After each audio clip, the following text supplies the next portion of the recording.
Fusilamientos, sí, hemos fusilado, fusilamos y seguiremos fusilando mientras sea necesario. Nuestra lucha es una lucha a muerte.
Ernesto Guevara de la Serna es, para muchos, un ídolo.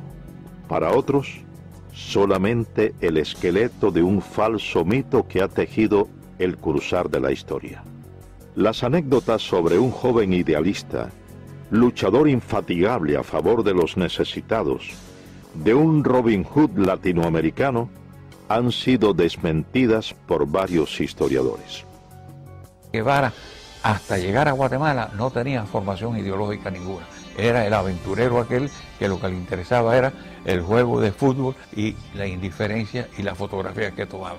Y entonces, cuando está allí en Guatemala, que comienza la invasión, él le escribe a su tía una carta: me estoy muriendo de la risa, no dice muriendo, dice una grosería, que no quiero repetirlo, de la risa, viendo a la gente correr por las bombitas que están tirando estos aviones. O sea, él es un espectador de aquella lucha que tiene parte del pueblo de Guatemala que respalda a Arbenz y las tropas de Castillo Armas que al fin dominan la situación y derrocan al gobierno de Arbenz. Enrique Ros, historiador e investigador, es autor de una de las más completas obras sobre la vida del guerrillero argentino, Ernesto Guevara, mito o realidad. En ese momento, Guevara decide, sin haber participado de la lucha, ingresar en la embajada argentina y fue atendido, y de nuevo lo vuelve a decir Ernesto Guevara en su diario, ¿no?, que él recibió una cortesía grandísima de la embajada porque recibía lo que él más quería, que eran periódicos de la Argentina que venían con regularidad a la embajada, y el bife, que es la carne que servían allí. Allí ya ha conocido a Hilda Gadea. Hilda Gadea es una muchacha peruana y de ideas comunistas. Y es Hilda Gadea quien empieza a formar ideológicamente a Ernesto Guevara y quien lo presenta a una serie de figuras, lo había presentado, del gobierno de Arbenz. Así que ahí es cuando él empieza a formarse. Y ya había ha hecho contacto también a través de Hilda Gadea con Ñico López, que es el primer cubano con quien él hace contacto en Guatemala. Es Ñico, el Flaco López, quien lo recluta y lo presenta al grupo de cubanos exiliados que militaban en el movimiento 26 de julio en Guatemala. De esta forma, Guevara inicia una faceta de revolucionario y posteriormente viaja junto al grupo de cubanos a México. Varios estudios apuntan a que Ernesto Guevara, a su llegada a México, ya tenía definido su carácter de hombre cruel, de ejecutor de sus potenciales enemigos. En carta dirigida a su amiga y exnovia Tita Infante, señala: si se hubieran producido esos fusilamientos, el gobierno hubiera conservado la posibilidad de devolver el golpe, refiriéndose al derrocamiento del gobierno de Jacobo Arbenz en Guatemala. Yo conocí a Guevara a mediados del año 56 en México. Ahí una cafetería, un bar que había ahí por el Zócalo, pegado ahí al Zócalo, que ahí concurrían muchos revolucionarios, ¿no? De distintas tendencias, ¿no? Lázaro Guerra militó en los movimientos revolucionarios cubanos. Marchó a México en calidad de exiliado y fue uno de los sobrevivientes de la expedición del Corintia. A mí el que me presenta es Ñico López. Pero al otro día que Ñico López viene, me dice, oye, lo que te presenté fulano, eso no sirve, ¿verdad? No te creas que cualquier cosa, eso no sirve. Él no es como tú y como nosotros y como yo. Este tipo es un tipo maquiavélico, ¿sabes? Y él es que le lleva y trae a Fidel todo el trajín de nosotros. Es un tipo repugnante, ¿no? Fidel llegaba y él decía, iba corriendo para donde estaba Castro, ¿no? Y Castro, fíjate, le gustaba y le gusta que lo adulen, ¿no? Esa es la persona de él. Sí, él vino a pedirme ayuda. Me dijo que había 11 cubanos durmiendo en el suelo en el departamento de María Antonia González. Una pobre mujer, en un departamento muy chico, y estaban durmiendo en el suelo. Y aquello me tocó el alma. Y le dije, mándame 7 o 8 para acá, yo les haré una comida al día y alojamiento. Orlando de Cárdenas, periodista, fue amigo de Fidel Castro. Vivía en México y fue uno de los principales colaboradores del movimiento 26 de julio en tierras aztecas. A él al principio se le dijo doctor Guevara o Ernesto Guevara, pero cuando vimos que él se hacía burla de nuestra manera de hablar, entonces en represalia ya no le dijimos nunca más Guevara ni Ernesto, le decíamos el Che. Para todo el Che y el Che y el Che, y se le quedó lo del Che, que hasta el mismo Fidel y Raúl le decían el Che. Y se lo decíamos muchas veces con un poco de sorna, como para restregarle en la cara lo que él nos había hecho a nosotros. Nunca nos vio completamente como compañeros. Guevara nunca llegó a intimar totalmente con el grupo de jóvenes revolucionarios cubanos. Cuentan quienes compartieron con él el entrenamiento militar en tierras aztecas que su desprecio hacia los cubanos siempre se hacía sentir. Sentimiento que extendía a los negros y al pueblo mexicano, a quienes constantemente menospreciaba. Llegamos a México el 10 de diciembre de 1955 y Fidel me presentó y me dijo, muchachos, este es el coreano, él va a ser nuestro instructor militar. Miguel Sánchez, el coreano, combatió junto a las tropas estadounidenses en la Guerra de Corea. Fue reclutado por Fidel Castro como instructor militar de los cubanos que se entrenaban en México. Allí en la casa de María Antonia González conocí a Ernesto Guevara de la Serna, que después le decían el Che, todavía le decíamos el Chancho, porque él tenía poca afición por bañarse y siempre tenía un olorcito arriba que olía como a riñón hervido. Al principio quiso entrar en indisciplina y yo lo paré tranquilamente y le dije, yo estoy a cargo del entrenamiento militar, tú no eres más que un soldado. Se me puso a echar una sonrisita y yo le dije, 20 planchas, Ernesto Guevara de la Serna, y dio las 20 planchas.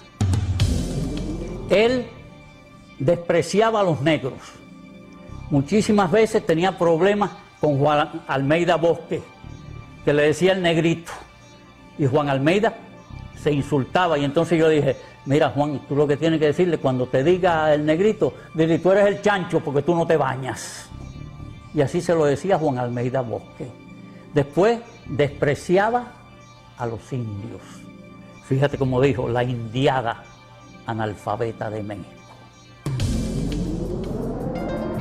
El 24 de junio de 1956, De México. El 24 de junio de 1956, un grupo de los presuntos expedicionarios es capturado por las autoridades de migración mexicana. Ernesto Guevara estaba entre ellos. Varios estudios acusan a Guevara de haber sido informante o delator al colaborar con las autoridades por temor a una posible deportación a la Argentina, su tierra natal, a principios de julio de ese año. Juan Almeida Bosque, él me dijo a mí que Ernesto Guevara de la Serna, el Che o el Chancho, había colaborado con la policía cuando nos arrestaron al grupo y lo llevaron a la cárcel migratoria de Miguel Schultz. Y él se había puesto en contacto con las autoridades de México para entregar todas las armas del rancho de Santa Rosa de Chalco.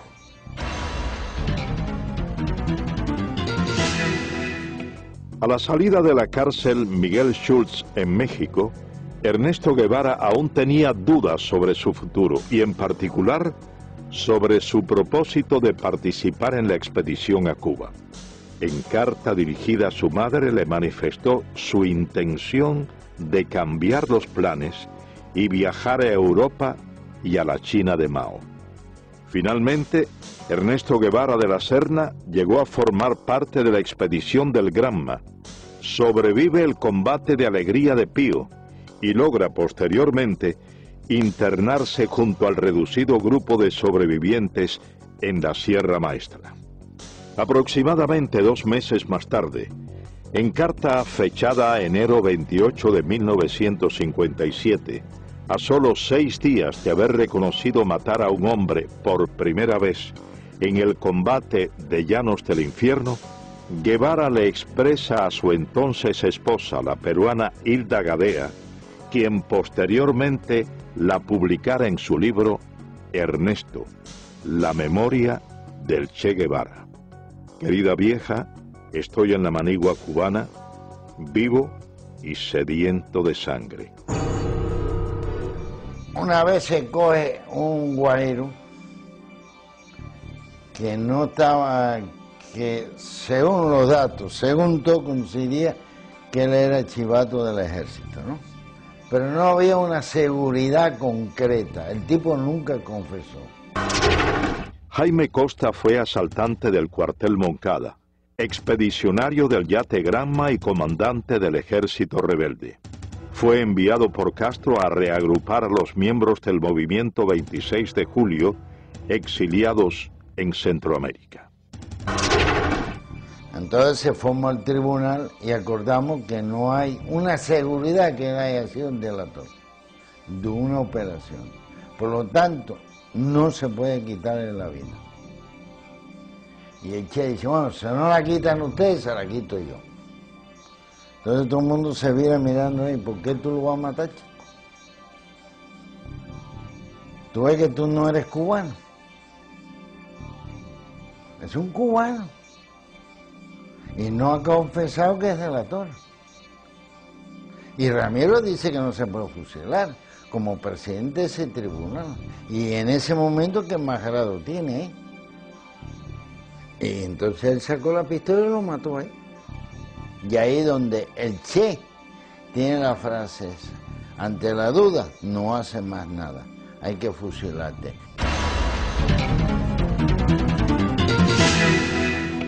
De esta forma, Guevara asesina personalmente a Eutimio Guerra, un campesino que se había unido al ejército rebelde y posteriormente dirige otras ejecuciones en la Sierra Maestra.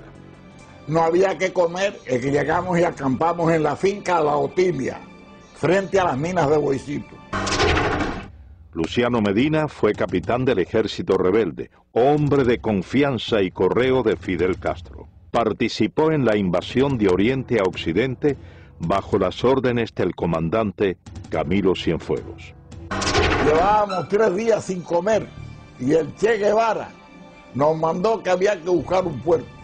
Y yo fui a casa de Carlos Sotolongo, que tenía una finquita allí cerquita de la mina, y compré un puerco que me costó 70 pesos.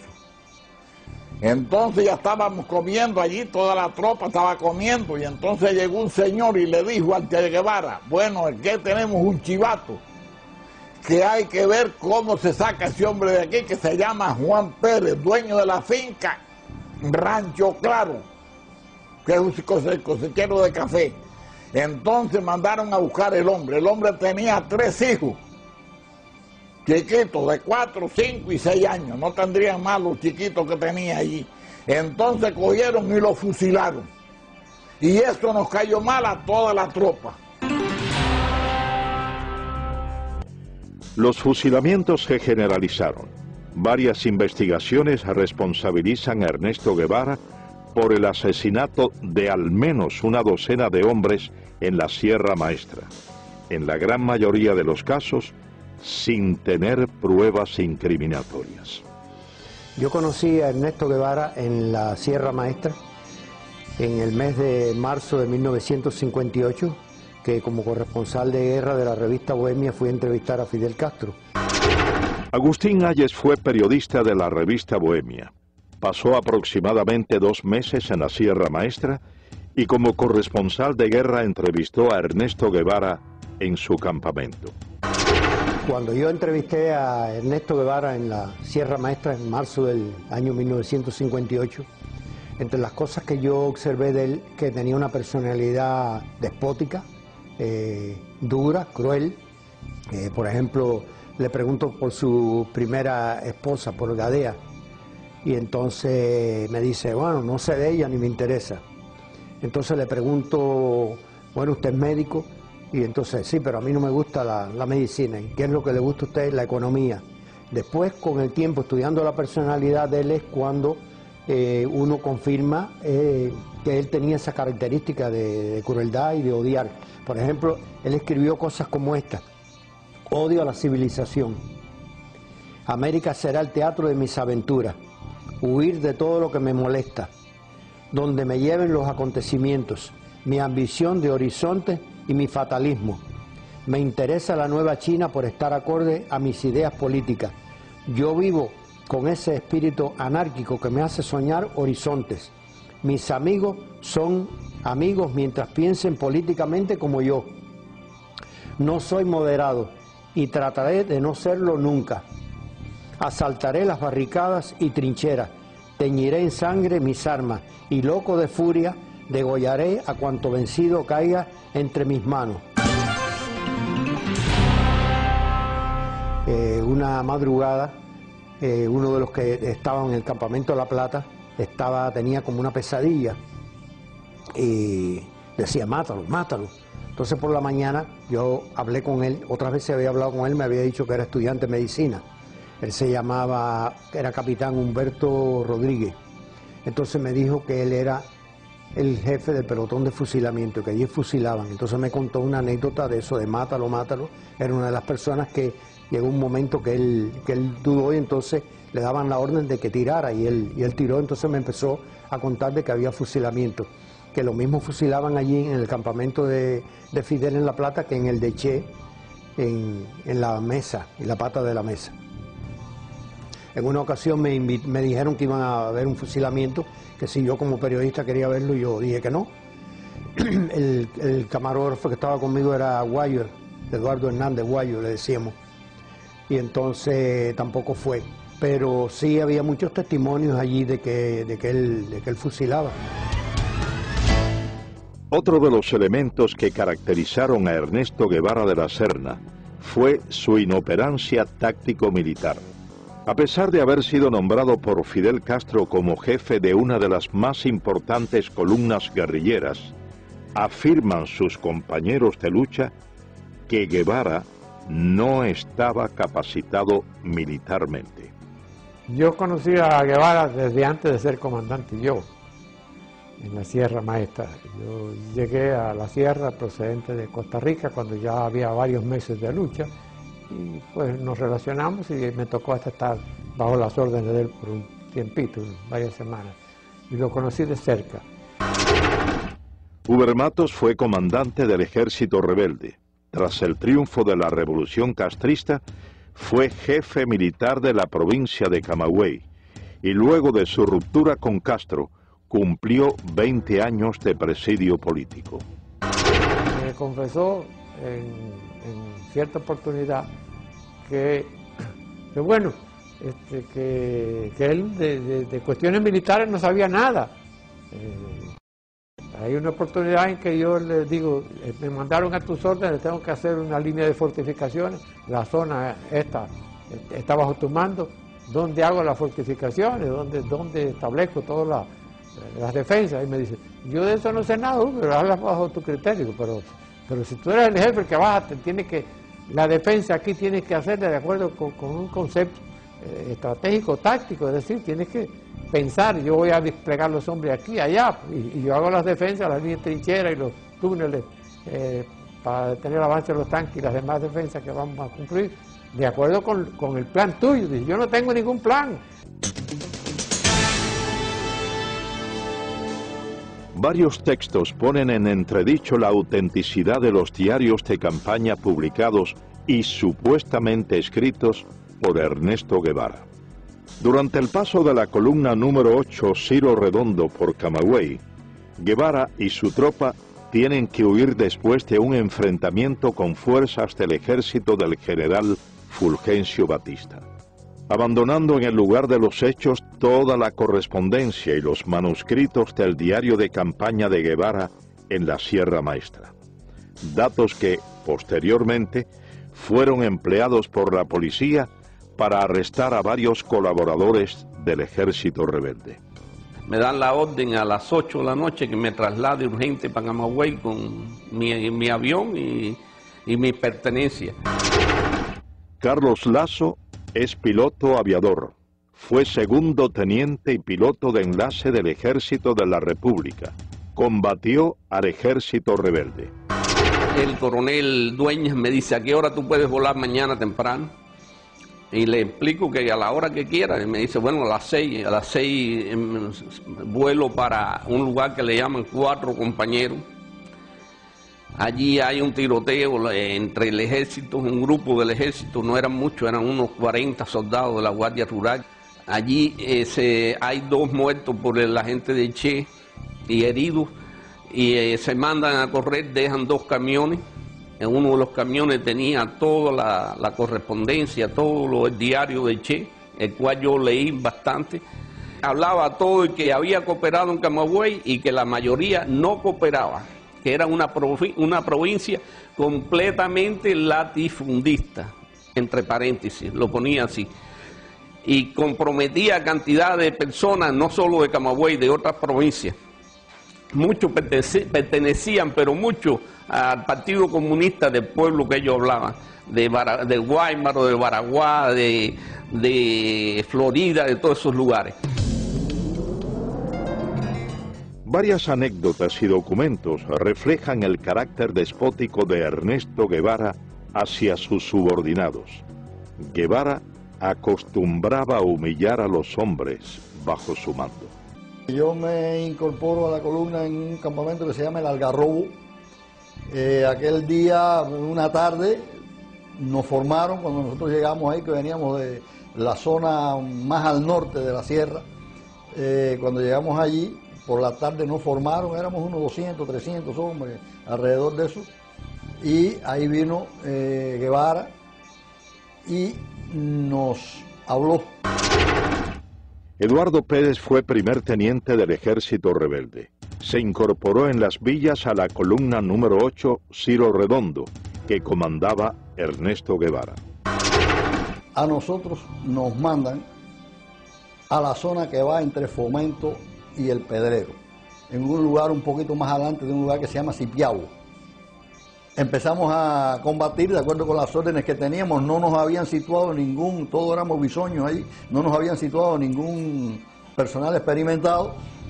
El primer día, en el primer combate, cuando llevábamos 2 o 3 horas combatiendo, vimos que allí no había posibilidad de resistir, nos retiramos y hicimos una línea de resistencia como 1 kilómetro más atrás. Ahí mandaron a alguna gente experimentada, 4 o 6 gente experimentada, entre ellos Rogelio Acevedo, los mandaron a esa línea de combate y ahí estuvimos combatiendo 3 días continuados.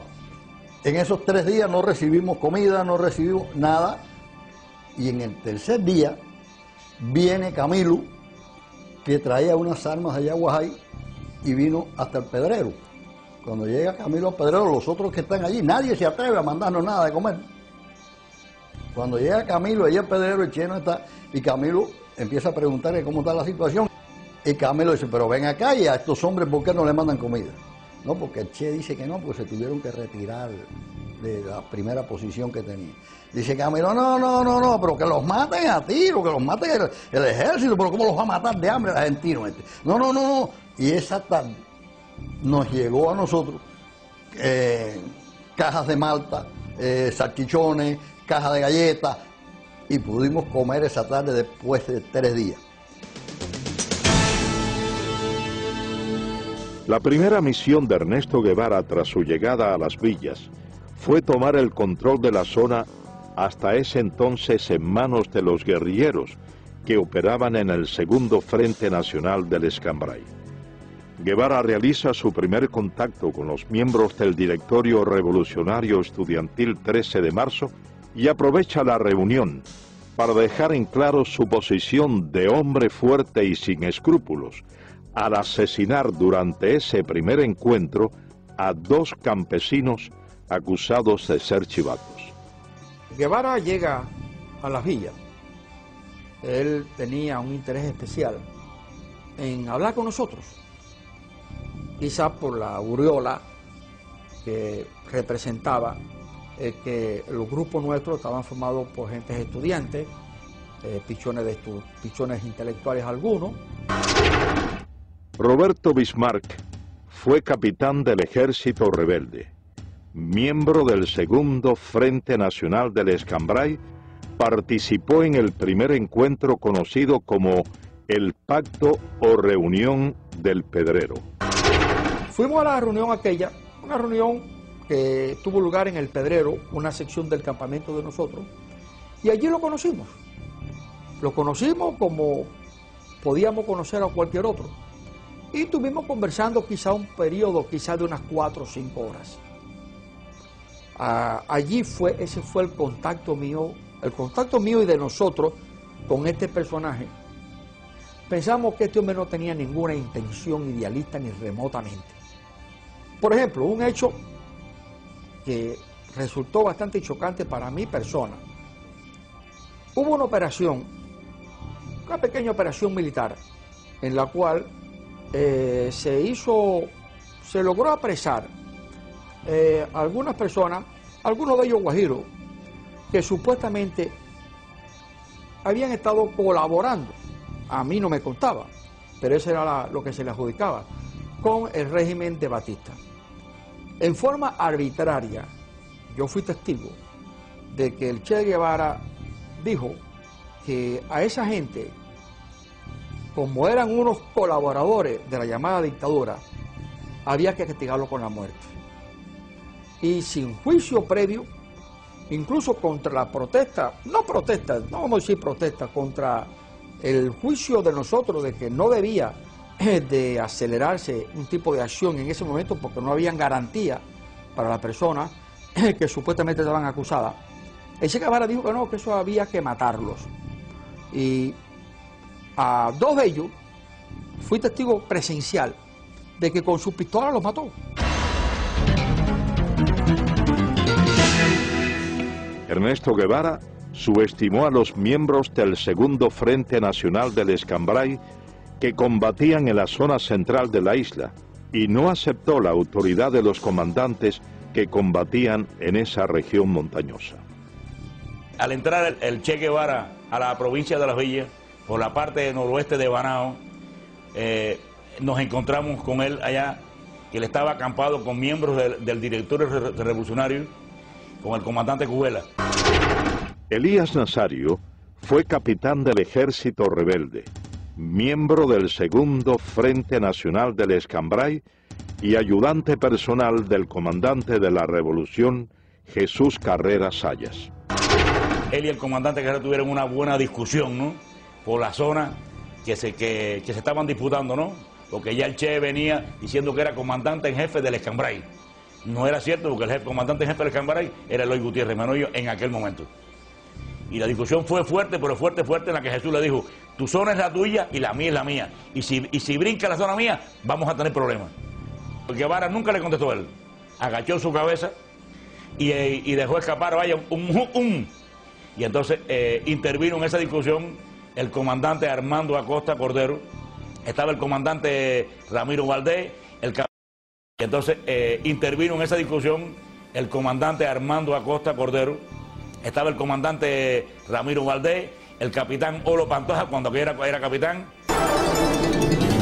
Es precisamente el fusilamiento del comandante de la Revolución, Jesús Carrera Sayas, uno de los hechos que resaltan el carácter vengativo de Ernesto Guevara de la Serna. Ernesto Guevara fue mandado por Fidel Castro a la Sierra del Escambray para quizás evitar que el segundo frente dividiera la isla en dos mitades. Armando Fleites, médico, fue comandante del Ejército Rebelde y uno de los fundadores del Segundo Frente Nacional del Escambray. El Segundo Frente Nacional del Escambray envió como oficial para las primeras conversaciones con Ernesto Guevara al comandante Jesús Carrera. Jesús Carrera, cumpliendo los acuerdos del Segundo Frente, le dio unas cartas y se creó una situación quizás desde ese momento antagónica y difícil entre Guevara y Jesús Carrera. El resultante de esa situación, en el transcurso del año que pasó, pues se fue acentuando la situación personal y nosotros, yo personalmente y unos cuantos oficiales más del Segundo Frente en la cabaña, le planteamos que si era tanto, no había que hablar mucho, que nosotros lo enviaríamos a buscar y que en un duelo, en una forma frontal, se dilucidaran esas situaciones. Entonces dijo que no tenía intenciones en tener un duelo ni tener una cosa con Carrera. Entonces dijimos, bueno, si es esa situación, pues ya vamos a dar este episodio por terminado, ¿no? Y sin embargo, por órdenes del Che Guevara con Fidel Castro, es que prenden a Jesús Carrera. Y más tarde Jesús Carrera es fusilado, precisamente, por la persecución y por la venganza, el odio, el resentimiento y la cosa de personalidad. No quiso dilucidar como dilucidan los hombres en un frente de combate o en un duelo, sino veló la oportunidad y por la espalda lo lleva, tenía todo el poder y por la espalda le cuesta la vida. Entre las hazañas injustamente atribuidas a Ernesto Guevara de la Serna está la toma en la ciudad de Santa Clara de un supuesto tren blindado. Varios de los protagonistas de ese hecho contradicen lo expuesto por el régimen castrista y manifiestan que todo lo orquestado, más que una proeza militar, fue una traición a una negociación ya acordada por el Segundo Frente Nacional del Escambray con oficiales del ejército de Batista. El tren blindado fue una acción de traición del Che Guevara al Segundo Frente Nacional del Escambray. Lázaro Asensio, abogado y periodista, fue comandante del Ejército Rebelde y miembro del Segundo Frente Nacional del Escambray. Las tropas nuestras estaban peleando en la zona de Manicaragua y de Cumanayagua. Y el señor Cuso Gómez fue a verme para venir a avisarme de que el tren blindado, el famoso tren blindado, estaba dispuesto a entregarse a el Segundo Frente Nacional del Escambray. Las condiciones eran muy sencillas. El tren blindado, los elementos del tren blindado, los soldados del tren blindado iban a entrar por la zona del acueducto de Santa Clara y allí nos iban a entregar las armas con el compromiso de que ellos se quedaban allí sin pelear contra sus compañeros. Pero por filtraciones que sucedieron, el Che se entera de esa posibilidad y entonces, ¿qué es lo que hacen ellos? Atacan al tren blindado antes que darle la oportunidad que el tren blindado se entregara a nosotros y ahí se produce el ataque de Santa Clara. Es precisamente a raíz de la entrada a la ciudad de Santa Clara de la columna número 8 Ciro Redondo, comandada por Ernesto Guevara, cuando comienzan las ejecuciones indiscriminadas tal y como había ocurrido en la Sierra Maestra. Guevara ordena, sin la realización de procesos judiciales, el fusilamiento de varias decenas de personas supuestamente acusadas de haber cometido crímenes o de ser delatores del depuesto régimen. El primero que entra en Santa Clara, la ciudad estoy hablando, es el Che. Y Félix Torres, un viejo comunista de las villas, le va diciendo al Che quién eran los chivatos de Batista. Y el Che, sin más ni menos, los va cogiendo, sin interrogar, y los va matando. En eso entra el segundo que entra en Santa Clara, es Camilo.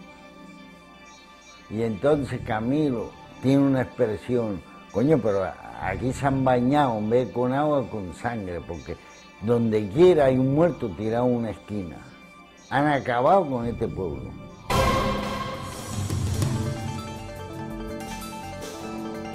Triunfa la Revolución Cubana. Ernesto Guevara es nombrado jefe de la fortaleza militar de La Cabaña. Guevara lanza un feroz operativo contra todos los militares del depuesto régimen. Se crea la llamada Comisión Depuradora. Estuve trabajando en la fortaleza de La Cabaña a las órdenes de Ernesto Che Guevara, que era el jefe militar de esa fortaleza. Napoleón Vilaboa había sido miembro del movimiento 26 de julio. En enero de 1959 comenzó a trabajar en la llamada Comisión Depuradora en la fortaleza de La Cabaña, bajo las órdenes de Ernesto Guevara. La Comisión Depuradora es un organismo que se crea, lo crea el gobierno de Fidel Castro con el pretexto de depurar las Fuerzas Armadas en Cuba. Claro, el fin de esto era simplemente implantar el terror revolucionario en Cuba mediante los fusilamientos. Esos fusilamientos eran una cosa arbitraria, porque los infelices que llevaban allí ya estaban previamente sentenciados a muerte, como en el caso, por ejemplo, del primer teniente José Castaño, que había sido jefe del BRAC y que fue asesinado personalmente por el Che Guevara en su propia oficina, y contra el cual no había ningún tipo de pretexto legal para poder fusilar, porque este señor ni había matado ni había torturado a nadie durante el régimen de Fulgencio Batista. Mi padre fue asesinado por Ernesto Guevara el 7 de marzo de 1959. La razón por la cual Ernesto Guevara mata a mi padre es por la razón de que mi padre tenía un extenso conocimiento sobre las actividades comunistas en Cuba. Desde hacía 2 o 3 años, mi padre era el segundo jefe, primeramente del Servicio de Inteligencia Militar y después del BRAC, que era el Buró de Represión de Actividades Anticomunistas. Mi padre poseía uno de los mejores archivos de todo el sistema comunista que funcionaba en aquel entonces en todo Centro y Suramérica. Las condiciones en las que fue asesinado, él estaba preso en La Cabaña desde hacía aproximadamente 3 meses, y cuando llegó el juicio, que se hizo el 6 de marzo, se hizo un juicio que prácticamente no tenía sentido. El tribunal lo sentenció a muerte aproximadamente a medianoche, y entonces se hizo una evaluación del caso de Castaño y se mandó una, podemos decir, una comisión para que se hablara con Fidel Castro en ese momento para que no se matara al teniente Castaño, ya que el teniente Castaño no tenía ningún muerto ni ninguna persona que haya sido herida o maltratada por él. Cuando Fidel se comunicó con Ernesto Guevara le dijo que ya era muy tarde, que la orden ya había sido hecha por él, y él en su despacho primeramente lo interrogó, lo maltrataron físicamente, y como no se podían poner de acuerdo de ninguna forma, el Che Guevara, dándole una vuelta a la oficina con su pistola, le dio 2 balazos en la cabeza. A Ernesto Guevara se le atribuye el fusilamiento de varios centenares de hombres, en su mayoría miembros del antiguo régimen, durante los aproximadamente 4 meses que estuvo al frente de la fortaleza militar de La Cabaña. El Che tenía solamente una divisa: ustedes están aquí para pasar los expedientes rápidos. La comisión está trabajando muy lentamente y nosotros tenemos que ir juzgando a todos estos criminales lo más rápido posible. José Vilasuso, abogado, comenzó a trabajar en enero de 1959 bajo las órdenes de Ernesto Guevara como instructor de expedientes en la llamada Comisión Depuradora. Me llamó la atención la forma como él me adoctrina, ¿verdad? La forma como él me dice lo que tiene que ser mi trabajo. Dice, mira, aquí esto es un tribunal muy sencillo, todo lo que ustedes tienen que hacer es instruir los expedientes. El oficial investigador siempre tiene la razón, siempre dice la verdad. O sea, no tenemos más que aceptar, acogernos a lo que él dice en el informe. Tú vas a organizar, vas a instruir tus expedientes y después los pasas al Ministerio Fiscal. O sea, la labor es bien sencilla, es una labor de profesional, pero muy limitada. Esas fueron más o menos sus palabras, es la idea. Dice, de luego, pues se me echó así para atrás, ¿no? Sonriente. Y me dice, aquí vas a ver cosas muy sabrosas, ¿sabes? Guardé silencio y al día siguiente comencé a trabajar. Allí se generalizaba con un eslogan político. Son asesinos, son criminales, pertenecen a una dictadura, tienen que ser ajusticiados. Eran hombres que no vamos ahora a juzgarlos, ¿verdad? Pero no nos correspondía a nosotros ejecutarlos. Yo preparando la sentencia y él pues dirigiendo el paredón. Fui al paredón. Me acerqué al lugar, me paré junto a los postes. Me fijé bien el lugar donde se situaban los reos. Efectivamente el paredón estaba a la espalda y más o menos lo que era la altura del pecho a la cabeza, pues se veían los impactos de las balas, ¿no? En una línea recta.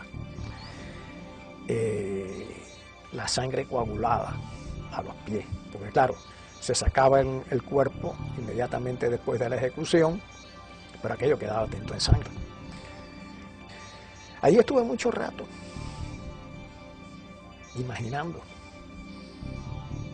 qué es lo que es un hombre parado, amarrado a un poste, y 6 hombres que no lo conocen, a quienes nada le hizo, quien por la razón de vestir un uniforme distinto va a ser ejecutado.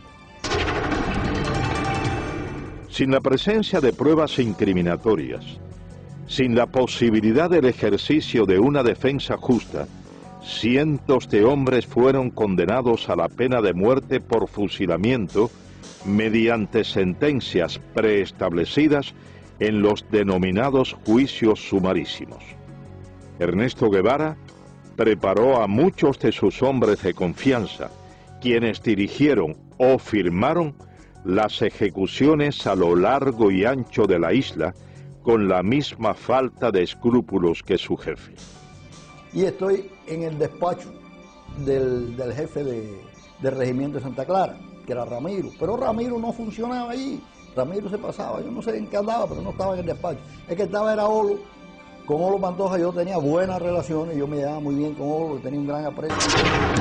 Orlando Olo Pantoja fue capitán del ejército rebelde, fue hombre de la entera confianza de Ernesto Guevara, murió en Bolivia como miembro de la guerrilla guevarista. Entonces yo estoy en el despacho, sentado y conversando con Olo, y diciéndole que tiene que licenciarme, que si no, que me vayan a coger preso, porque a mí el ejército no me interesa.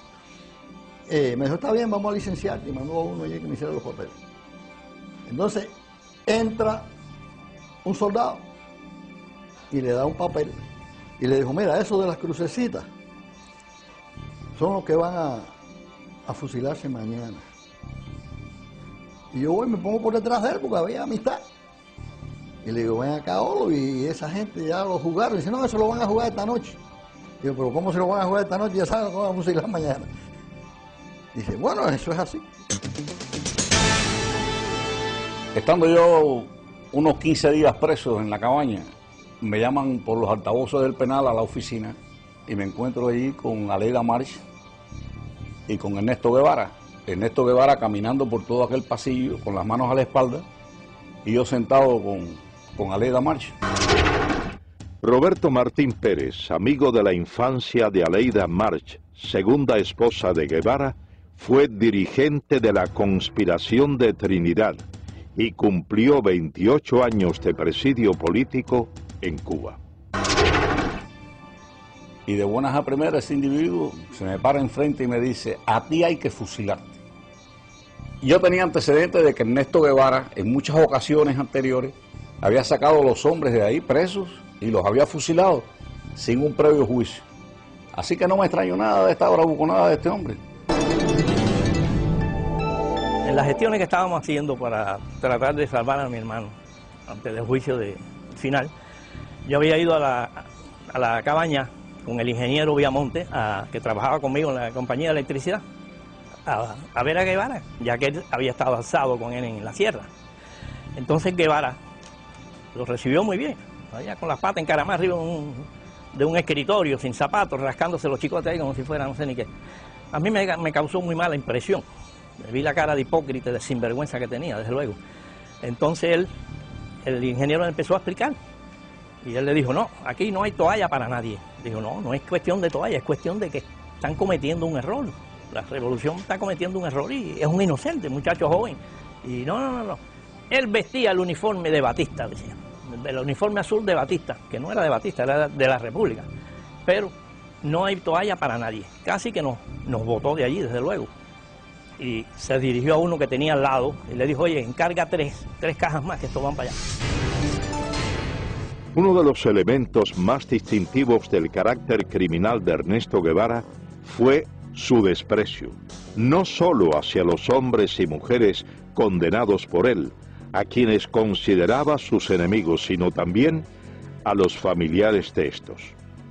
Este incidente durante un día de visitas a los prisioneros en la fortaleza militar de la Cabaña da prueba de ello. Aquella parte estaba lleno de mujeres, unas que iban a ver a los esposos, otras a los hijos, otras a los hermanos. Y entonces en eso abrieron la puerta de atrás y todas las mujeres se arrimaron a ver y que saliera una máquina. Entonces las mujeres todas rodearon la máquina y empezaron a decirle que qué pasaba, que por favor que los dejara entrar a ver a sus familiares, que hacía días que no los veían, que le llevaban comida y le llevábamos de todo. Y entonces él eso sí nos miró con una cara de estúpido y nos dijo, están castigados y hoy no hay visita para nadie. Al decir eso todas las mujeres empezaron a gritar y empezaron a coger el carro y a darle por un lado y por el otro y por el otro y lo movían todo. El chofer le dijo, sube a la ventanilla y eso así lo subió y entonces llamó por teléfono y vino una patrulla de soldados de eso con una fusta y a todo el mundo le empezó a dar. Tras aproximadamente 4 meses al frente de la fortaleza militar de la Cabaña, Ernesto Guevara ocupó varios cargos durante el comienzo de la Revolución Cubana. Primero, fue presidente del Banco Nacional de Cuba y posteriormente ministro de Industrias. En todos estos, primó su incapacidad profesional y una constante, sembrar el terror como base o medio para el sometimiento. Yo conocí a Ernesto Guevara en el año 1959, cuando Felipe Paso, que con la revolución lo nombraron presidente del Banco Nacional, me citó para diseñar lo que hoy es el Hospital Efigenio Amejeira. Nicolás Quintana, arquitecto, fue designado para diseñar el edificio del Banco Nacional de Cuba, posteriormente transformado en el Hospital Hermanos Almejeira. Cuando Ernesto Guevara sustituye a Pasos en el Banco Nacional, lo primero que hace, como que éramos los arquitectos del edificio, nos invita a mi socio Miguel Ángel Muenque y a mí. Yo me encuentro a este señor en el despacho donde tantas veces yo había ido, ¿no? Cuando Felipe estaba, con los pies arriba de las mesas, una bota se la había quitado, las medias estaban rotas y me acuerdo todavía como si fuera hoy los dedos que se meneaban. Y a mí aquello me pareció una cosa kafkiana, ¿no? Porque me pareció increíble que el presidente del Banco Nacional de Cuba fuera ese personaje que estaba sentado allí. Entonces su primera frase fue: usted es burgués, ¿no? No sé por qué, me la cogió conmigo, ¿no? Yo dije: no, comandante, yo no soy burgués. Ah, ahora usted es revolucionario. No, yo no soy revolucionario. Burgués era mi bodeguero. Yo soy gran burgués. Nací con una cuchara de plata en la boca y me he pasado la mitad de mi vida trabajando para ayudar a los que nacieron sin ella. Por lo tanto, tengo la moral para poder hablar. La respuesta fue: usted tiene 3 alternativas. Me metió los dedos en los ojos. Una alternativa es que usted se va de Cuba. La segunda alternativa son 3. Es que usted se va de Cuba. La segunda alternativa son 30 años. Fíjate con la facilidad, ¿no?, que este señor disponía de la vida de la gente. Y la tercera alternativa, como usted es gran burgués, es el paredón de fusilamiento.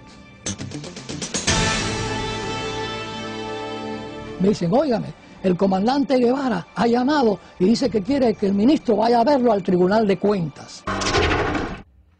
José M. Illán, economista, fue subsecretario de Hacienda y miembro del primer gabinete ministerial de la Revolución Castrista en 1959. Y me dicen: bueno, mire, yo estoy aquí reunido con la Asamblea de los Cultivadores del Tabaco. Nosotros le decíamos los tabaqueros. Y ellos tienen un problema grave. Ellos no pueden pagar los impuestos. Hay que suprimir ese impuesto que ellos tienen que pagar. En ese momento yo me olvidé de que era el comandante Guevara y de que era comandante de la revolución y que era un tipo de tira-tira y que estaba matando gente en la cabaña, y simplemente actué como el profesional que era. En todo el tiempo que estuve frente a ese caballero, en ningún momento me insinuó que nos sentáramos a hablar. En ningún momento movió su mano y yo tampoco la mía para estrechar mi diestra. Y su desplante era absoluto ante un civil, un cubano más, que venía aquí y que se había atrevido a decirle que no a lo que él había propuesto. Pero como él no sabía de lo que estaba hablando, era la técnica que muchos de ellos usaban y la gente por miedo no se le enfrentaba. Yo estuve involucrado con Fran País en la lucha contra Batista y durante esa lucha conocí al Che Guevara. José Pepín Pujols fue miembro del movimiento 26 de julio. Fue llamado por Guevara para colaborar como supervisor de la planta de níquel y cobalto de Moa y práctico de puerto. Entonces, él, que ya nos conocíamos, me encomiendan la labor de ir a Moa para hacer un reporte y preparar el puerto para recibir todos los petroleros, todos los barcos. Y cuando yo vuelvo en una de las tantas reuniones que tuvimos en La Habana, entró un ayudante del Che con un montón de papeles y se quedó parado. Entonces el Che le dijo: ¿qué quieres? Le dice: pasa que estos son revolucionarios. Los papeles eran los fusilamientos del día siguiente. Él cogió todos los papeles, los firmó sin mirar, porque no importaba quién fusilaba, había que fusilar para sembrar el terror. Entonces muchos de los ingenieros jóvenes hablaban con él bajo la intimidación que tenía de esa arrogancia de decirte: la revolución no tiene a menos fusilar al mejor de los comandantes, así que no es nada fusilar al mejor de los ingenieros. Todo el mundo trabajaba bajo esa presión de no equivocarte. Entonces tú te limitabas a hacer las cosas en la manera más segura. Como práctico de puerto, es un riesgo entrar un barco de noche. Pues no, cerré el puerto y el barco se tenía que quedar esperando allá afuera, que le costaba, incrementaba el costo de demoras. Pero todo el mundo empieza a trabajar con temor. Ernesto Guevara de la Serna, a pesar de ser tan cruel y despiadado con sus enemigos políticos y practicar el despotismo en exceso y en ocasiones la indiferencia con sus subordinados, siempre sintió temor al enfrentar a Fidel Castro. Varias investigaciones muestran que desde el primer encuentro entre ambos, en Ciudad de México, en 1955, Guevara mostró ese sentimiento y Fidel Castro, al constatarlo, llegó hasta abusar del guerrillero argentino. Mientras yo esperaba allí en el tercer piso, hablando con Fidel, ese día que me empezó a preguntar cómo andaban las cosas, y yo igual. José Ignacio Rasco, abogado, compañero de Fidel Castro durante 11 años de la etapa estudiantil, fue llamado por este a colaborar con la revolución en el año del triunfo insurreccional. Y en eso llega el Che Guevara, y el Che Guevara le dice algo a Fidel que había que proteger a un señor que estaba acusado de que podía traicionar a la causa revolucionaria y que había que fusilarlo. Y entonces Fidel ha cogido por la solapa al señor Che Guevara y pero Che, no seas idiota, no te acobardes, si tú quieres lo fusilas, si te parece mejor lo pones en un avión y lo mandas para el exilio, o si no lo dejas que se pudre en la cabaña. Esta anécdota, a mi juicio, retrata cómo era la sumisión de el Che Guevara a Fidel Castro en aquellos momentos ya. Es decir, siempre le tenía pánico, le tenía miedo. Podían discutir mucho, pero al final el Che siempre agachaba la cabeza.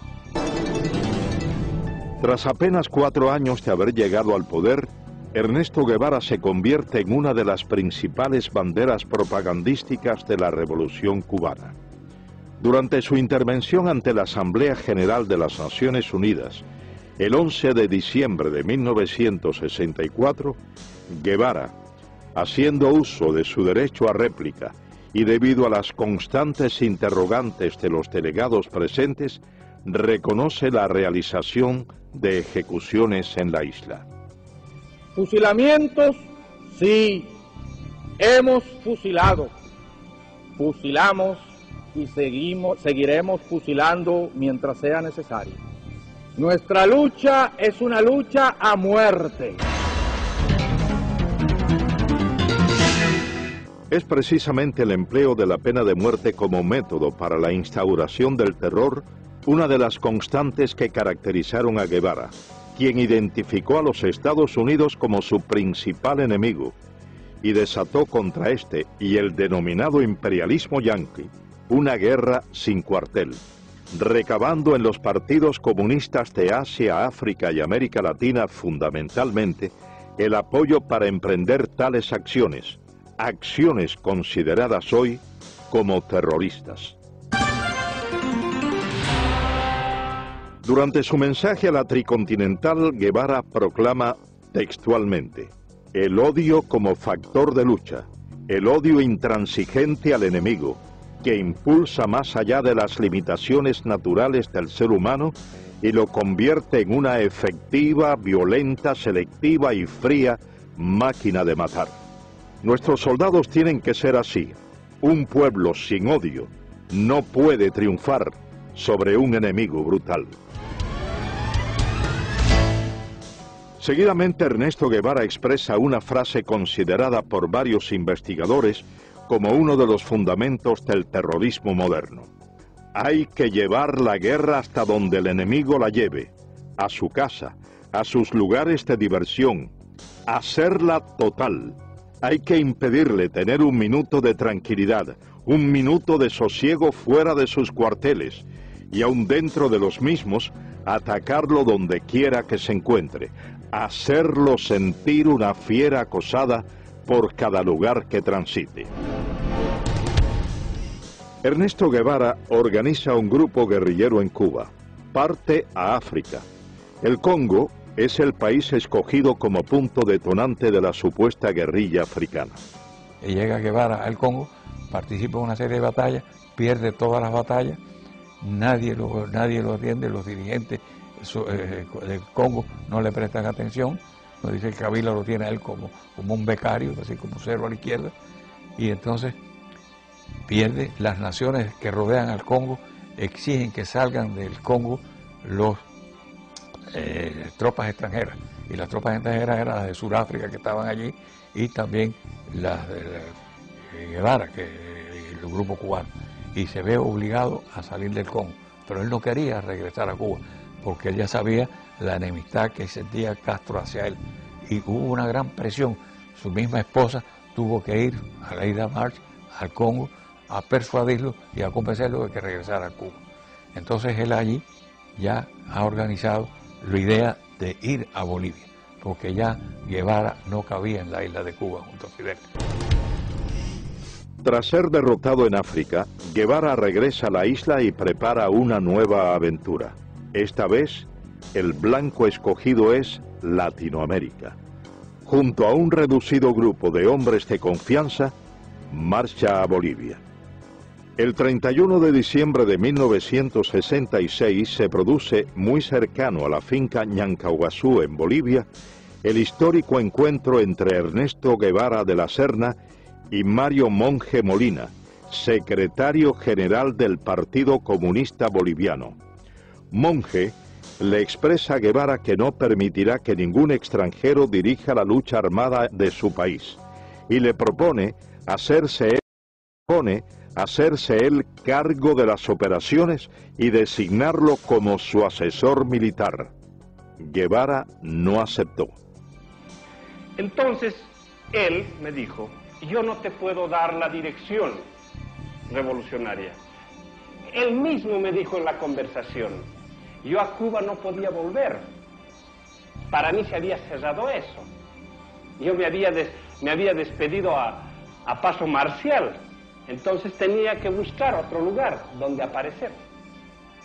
Y Bolivia se presentaba las condiciones por algunas cosas que ellos llevaban y por el hecho de que nosotros estábamos en proceso de preparación, que ellos lo conocían. Han de encontrar un lugar donde exista un compromiso del Partido Comunista o de cualquier dirigente individualmente para colaborar con la guerrilla del Che en el país. No hay.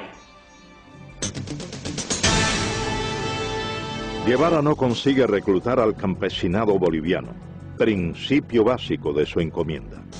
Y según los historiadores, desconoce totalmente las necesidades de estos, llegando a prometerles la propiedad de las tierras que trabajaban, desconociendo que en la localidad de Ucareña se había firmado en agosto de 1953 la ley de la reforma agraria boliviana. Guevara es finalmente cercado por el ejército boliviano y capturado con vida en la quebrada del Yuro. Según las notas del general Luis Requeterán, quien fuera en ese entonces coronel y jefe de la 4ª División de Operaciones Antiguerrilleras en Bolivia, Guevara, levantando en alto su carabina, gritó: «Me rindo, no me maten, soy el Che, valgo más vivo que muerto». Cuando esto ocurría, relata el general Requeterán, el reloj marcaba las 13:30 horas del domingo 8 de octubre de 1967. En ese combate mueren la mayor parte de los guerrilleros, cae preso el Che Guevara con Simón Cubas, que era el que lo estaba ayudando a salir, nombre de guerra Willy. Félix Rodríguez fue oficial de la Central de Inteligencia estadounidense. Fue el oficial que recibió la orden de ajusticiar a Ernesto Guevara tras su captura en Bolivia. Viene una llamada telefónica y piden al oficial de más alto rango. Yo tenía en ese momento el grado de capitán y en la higuera nada más que habían 2 tenientes más bolivianos, por lo tanto me llamaron a mí, contesté el teléfono y era del alto mando boliviano en Valle Grande, y eran instrucciones específicas del señor presidente, señor comandante de las Fuerzas Armadas, que eran 500-600. El código que teníamos era 500 el Che Guevara, 600 muertos, 700 vivos. Pido que me lo repitan y me confirman 500-600. Cuando viene Centeno, lo llamo a un costado y le digo: mi coronel, hay órdenes de su gobierno de eliminar al prisionero. Y le doy los códigos. Las órdenes de mi gobierno es tratar de mantenerlo vivo a toda costa. Nosotros tenemos aviones y helicópteros para transportarlo a Panamá para interrogatorio. Con eso me mira y me dice: mira, Félix, y usaba el nombre de Félix Ramos, dice: hemos trabajado empíricamente, te agradecemos mucho, pero estas son órdenes del señor presidente y señor comandante de las Fuerzas Armadas. Si yo no la cumplo, a mí me votan deshonrosamente. Miró su reloj y me dijo, tienes hasta las 2 de la tarde para interrogarlo. Nuestro helicóptero va a venir varias veces, va a traer comida y municiones para nuestros soldados y se va a llevar nuestros heridos y nuestros muertos. Yo quiero tu palabra de caballero de que a las 2 de la tarde tú me traigas el cadáver del Che. Y lo puedes ajusticiar en la forma que tú quieras porque sabemos el daño que le ha hecho a tu patria. Y dije, mi coronel, trata de hacerles cambiar de idea, pero sonar una contraorden. Yo le doy mi palabra de hombre que yo le llevo el cadáver del Che. Entré a la habitación, él estaba sentado en un banquito, yo le había quitado las amarras al principio de nuestra conversación y se sentó ahí. Me le paré enfrente y le digo, comandante, yo lo siento, son órdenes superiores, yo he tratado. Se puso blanco como un papel pensando que era yo el que le iba a tirar. Salí de la habitación, aquello estaba lleno de soldados afuera, obviamente estaban escuchando la conversación y estaba el teniente Pérez al lado del sargento Terán. Y entonces le dije al sargento, sargento, no le tire de aquí para arriba, tírale de aquí para abajo, son órdenes de su gobierno, se supone que este hombre muera de heridas en combate. El sargento Mario Terán cumplió las órdenes transmitidas a Félix Rodríguez desde La Paz. Con la muerte de Ernesto Guevara quedó desarticulado el foco guerrillero. 5 hombres pudieron escapar con vida. 2 bolivianos, muertos 2 años más tarde, y 3 cubanos. Y yo me considero engañado por el Che Guevara,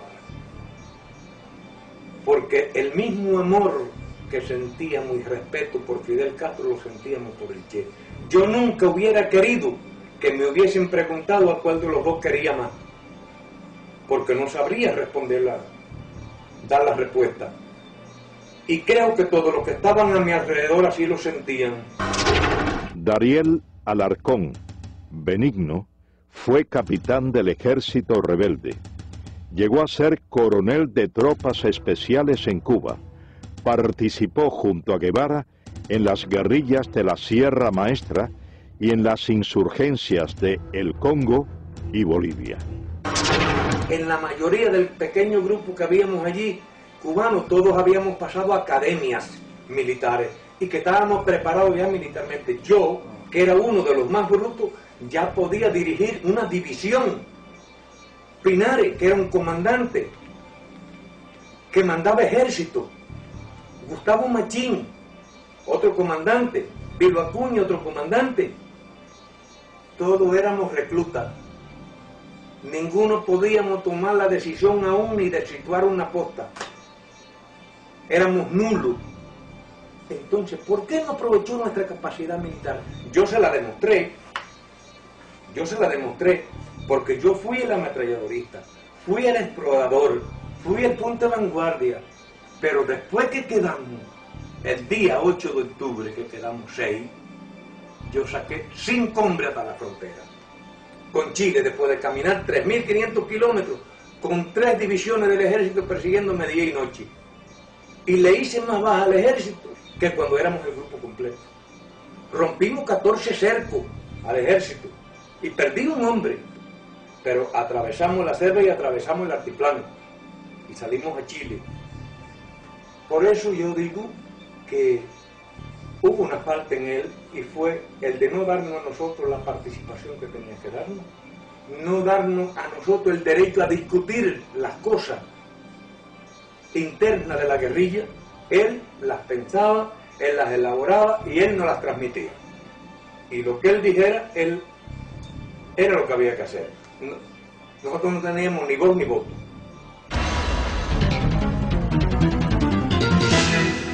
Ernesto Guevara de la Serna finalizó su aventura como guerrillero en La Higuera el 8 de octubre de 1967. A casi 4 décadas de su muerte, para unos queda el mito, para otros solo el recuerdo de una pesadilla.